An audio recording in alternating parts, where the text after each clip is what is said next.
A fairly volatile week in U.S. equities. The Dow had triple-digit point moves every day last week, twice this week. So that's 7 times in the past 2 weeks. 4 of those instances included double-digit declines.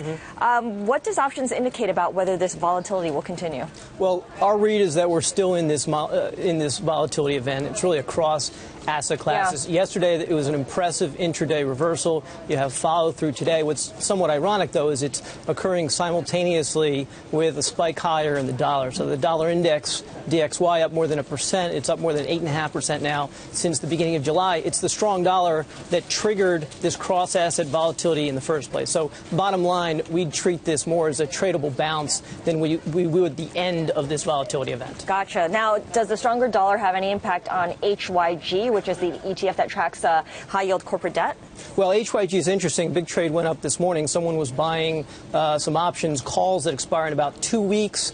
Really at the money, but it's $2 million in premium. And high yield really led U.S. equities lower a few weeks ago, led them higher this week.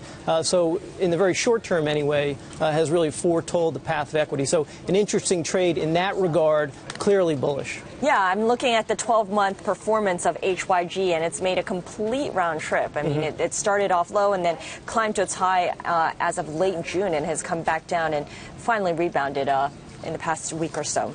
All right, let's get to your trade for the day, and it's on Avis. Avis, right. The ticker there is CAR. CAR, exactly. So as much as we're still broadly cautious, we want to be sort of tactically aggressive and find situations where stocks have really been beaten down too much.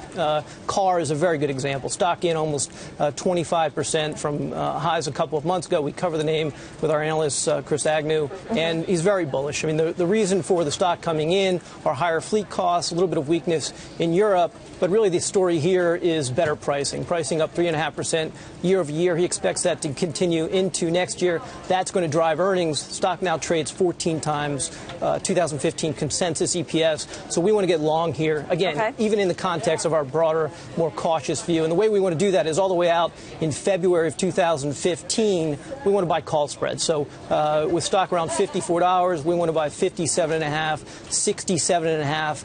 Call spreads will pay about $250 for those. And for someone who's also fairly comfortable selling some downside puts, you can cheapen it by selling 45 strike puts. You'd theoretically get long way down, almost 20% lower, and with that have 10% 10-point spread, paying about $1 for it.